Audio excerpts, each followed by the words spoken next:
This is Margaret. Hello. There's a particular kind of loneliness that comes not from being alone, but from being erased from the story of someone you love.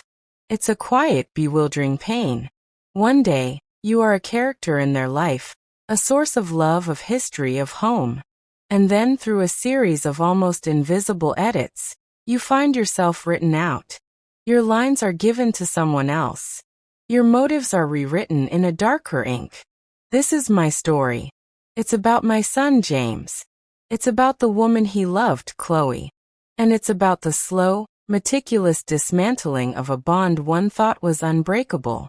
This isn't a tale of loud arguments or dramatic confrontations, at least, not at first. It's a story about poison, administered drop by drop, until the whole system was sick. And it's about the long, cold winter that followed, and the fragile spring that came only after a devastating storm. They say truth is the daughter of time. But sometimes, time demands a terrible price before it delivers its verdict. My James, my only child. His father, my Michael, passed when James was just 12. It was the two of us against the world after that. We weren't just mother and son. We were a team. We built a life out of love and memory. He was a serious boy, kind, with his father's thoughtful eyes and a protective streak a mile wide. He did well in school, became a software engineer. I was so proud, not just of his achievements, but of the man he was, steady, loyal, honest. When he brought Chloe home for the first time, 5 years ago, I wanted to love her. For him. She was beautiful. There was no denying that, striking, with sharp green eyes and a laugh that seemed to turn heads in a room. She was charming, asking me questions about my garden, complimenting my china. But there was something performative about it. It felt like she was reading from a script titled Perfect Girlfriend. Her eyes would dart to James after every interaction with me, as if checking her score. Still, James was glowing. He was in love. And so, I chose to quiet the small, uneasy voice in my heart. I told myself I was being an overprotective mother. A cliché. I welcomed her. The wedding was small, elegant. I gave them a generous check, money I'd saved for years, hoping they'd use it for a down payment. Chloe hugged me tightly. Thank you, Margaret. You're too kind. There was a faint emphasis on the two that I couldn't quite place. Was it gratitude? Or was it a judgment? I brushed it off. They bought a lovely townhouse about 40 minutes from my home. For the first few months, all seemed well. We had Sunday dinners. I'd bring my lemon rosemary chicken, James's favorite. Chloe would always have a story about a difficult colleague, a friend who had wronged her, a service person who had tried to cheat her. The world, through her eyes, seemed full of people slighting her. James would listen, his brow furrowed with concern, holding her hand. You have to be careful, Mom, he'd say to me later. Chloe says people take advantage of nice women like you. It felt like caring. It was the first thread. The comments began. Tiny, precise, and always delivered with a veneer of loving concern or innocent observation. It started with my help. I'd offer to bring dessert. Oh, Margaret, you shouldn't have gone to the trouble. James is trying to cut back on sugar, and store-bought pastry is just full of preservatives. But it's so sweet of you to think of us. My homemade apple tart became store-bought pastry. My gesture became a health hazard. Then it moved to my past. We'd be talking about finances, and Chloe would sigh. It must have been so hard, raising James all on your own after his dad died.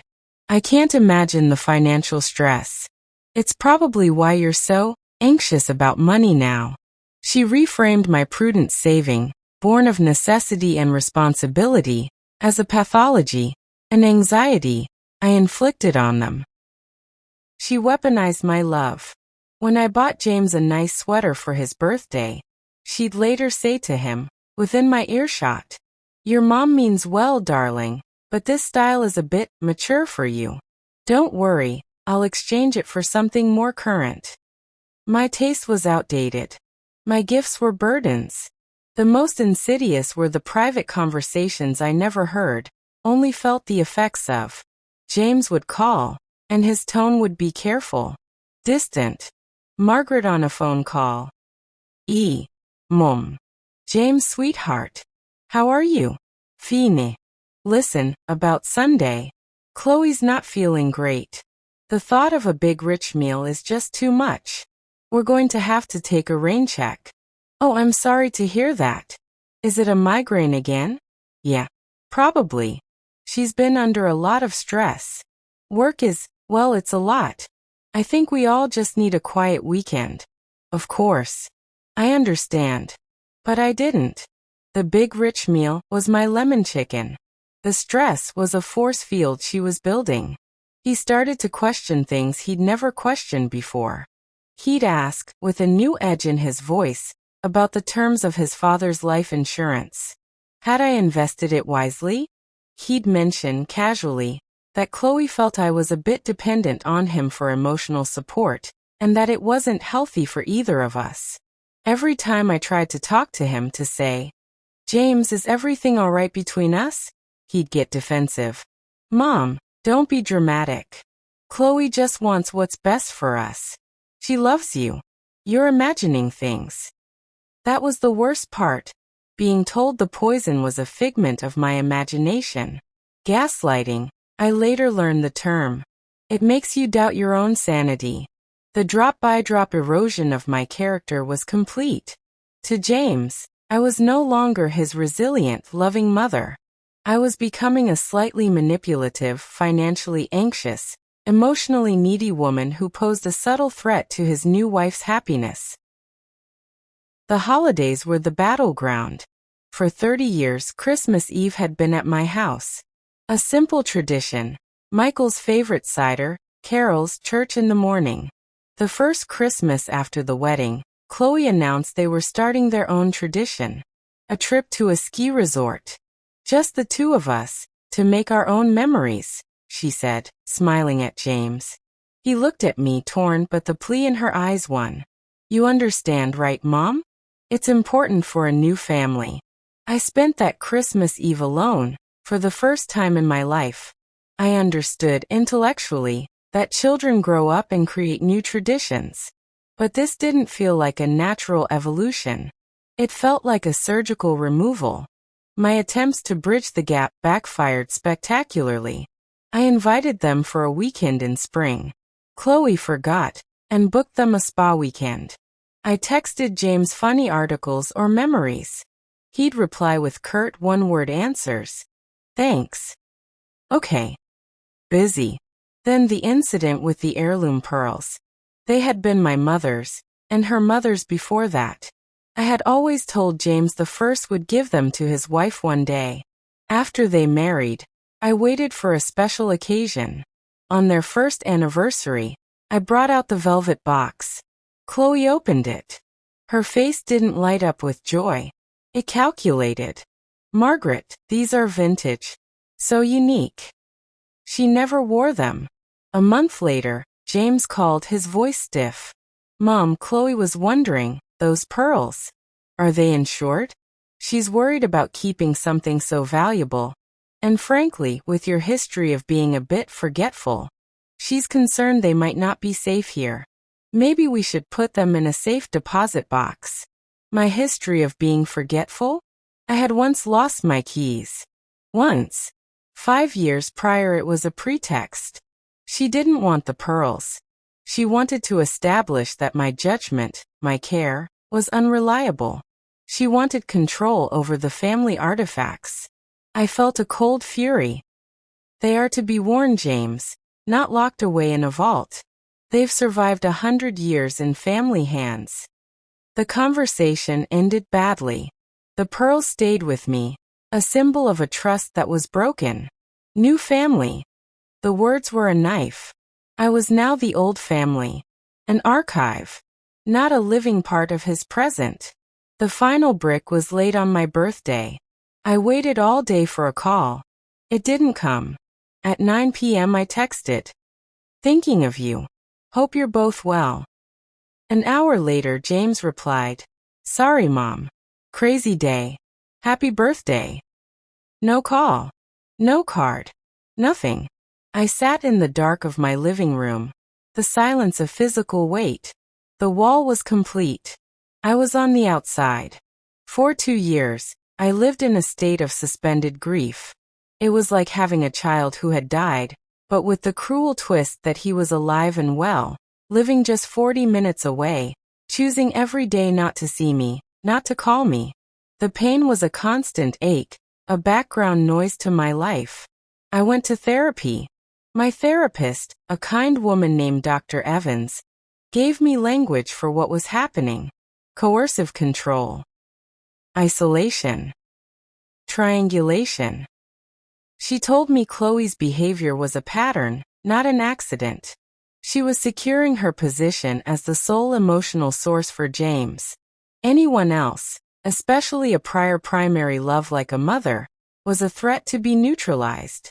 You cannot reason with a person who is being systematically manipulated, Dr. Evans said. Your words are filtered through her lens before they reach him. The more you push, the more you are cast as the persecutor. Her advice was the hardest I've ever had to follow. Step back. Live your life. Be a lighthouse. A lighthouse. Shining a steady, constant beam of who I was, of my unconditional love, but not chasing the ship that had chosen to sail into fog. Not begging. Not pleading. So I tried. I joined a book club. I volunteered at the local botanical garden. I traveled with a widows group to Italy. I posted photos on social media. Not to provoke but to testify. I am still here. I am a person living. I would send James brief, kind, unassuming messages on holidays. Thinking of you at Thanksgiving. Hope you're well.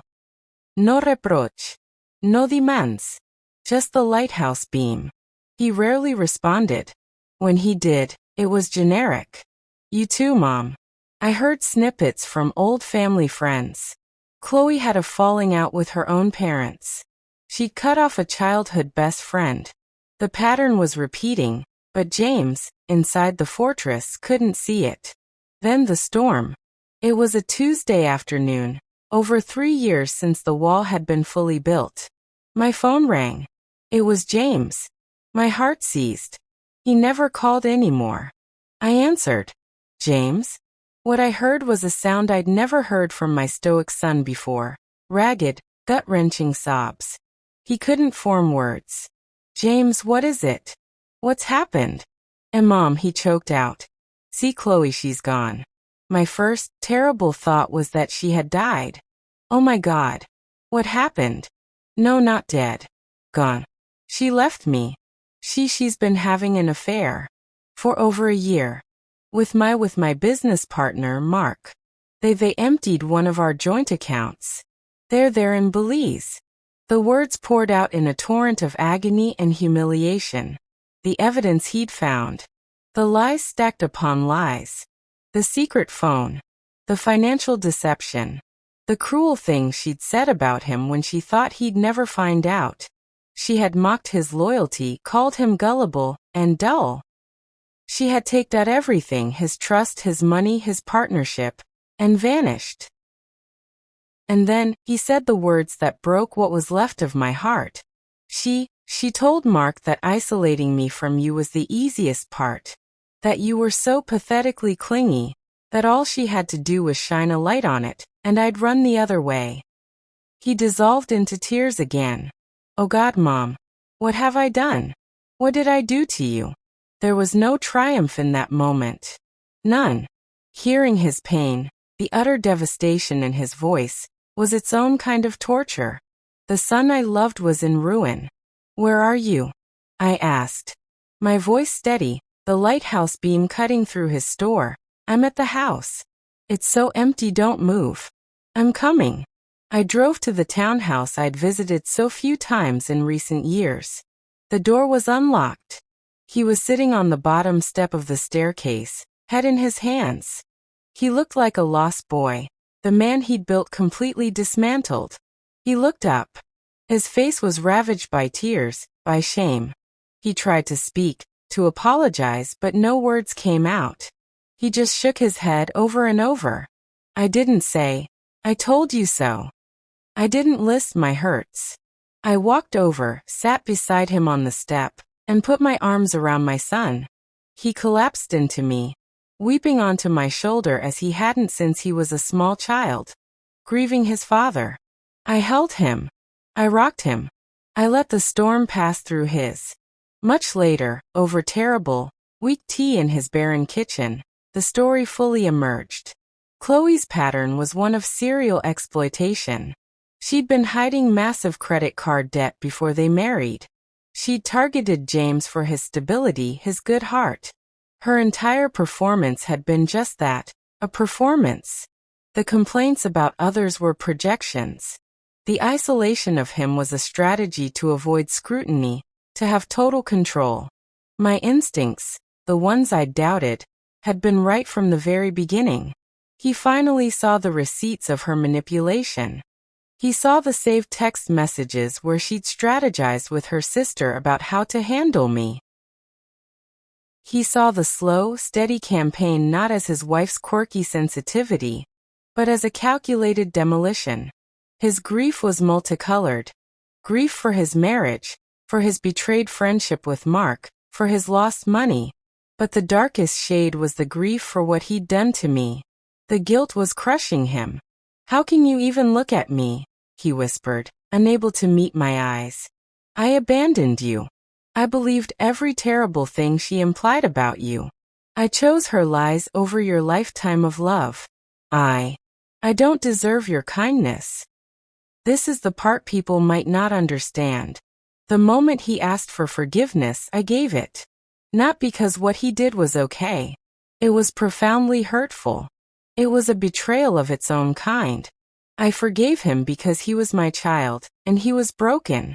I forgave him because the punishment he was inflicting on himself was far worse than anything I could ever devise. I forgave him because the manipulation he'd endured was real and powerful. And I, of all people, had seen its mechanics up close. I forgave him because holding on to that anger would have meant Chloe still had a hand in my heart, twisting it. And I forgave him because mothers, this mother at least, always do. The love is a root that goes deeper than pain. But forgiveness is not erasure.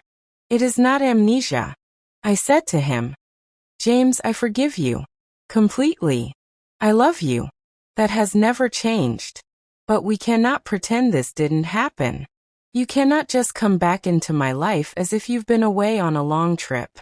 The trust that was broken, that has to be rebuilt. And that will take time. It will take your consistent actions, not just your words." He nodded, crying again, but this time with a shred of hope. "I know. I don't expect it. I'll earn it.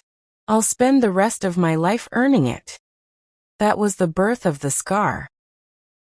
The scar is the reminder. For him, it's the reminder of his blindness, of the cost of surrendering his own judgment to someone who sought to own him. It's a humility that has reshaped him.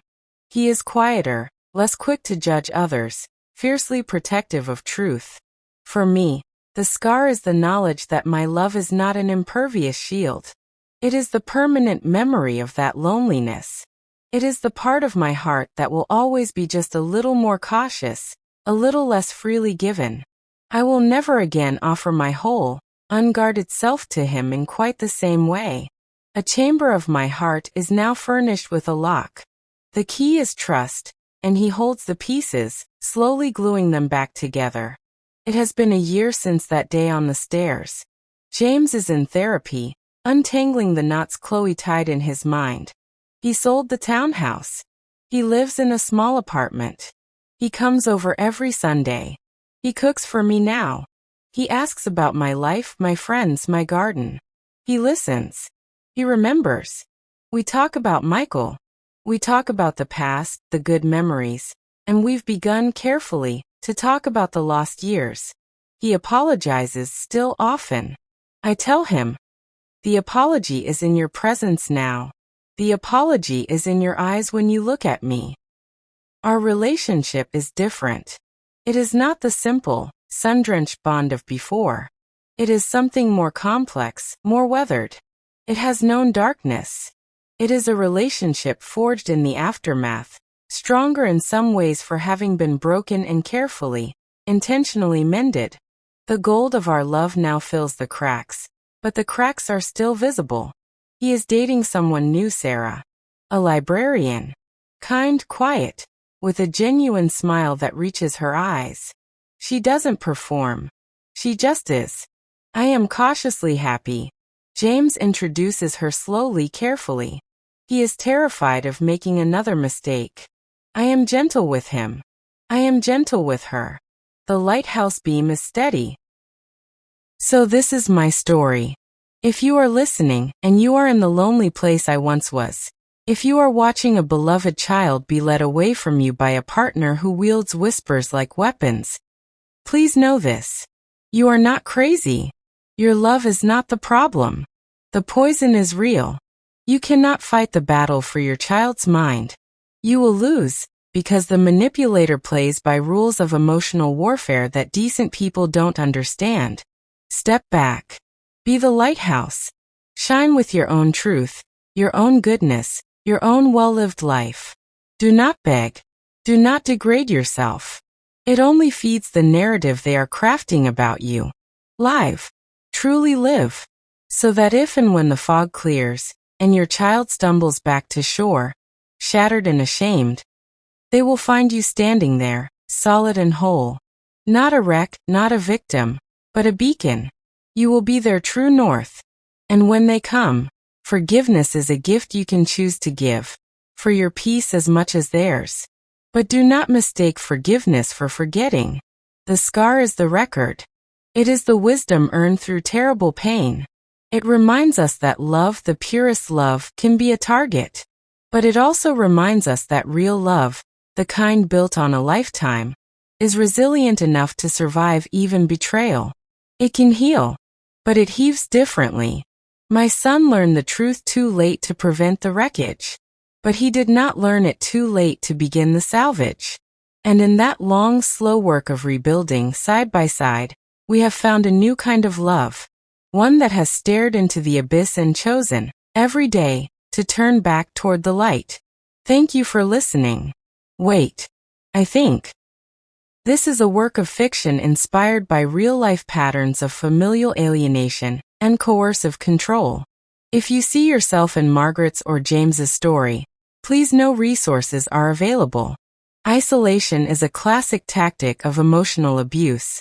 For support, consider reaching out to therapists specializing in family systems or toxic relationships, or organizations that support those experiencing coercive control. Remember, setting boundaries is not cruelty, it is preservation. And sometimes, the strongest love is the love that steps back and refuses to participate in a toxic dynamic, making space for eventual healing. If you want to hear more story like this, please like the video and subscribe the channel. Hit the bell icon to get notified.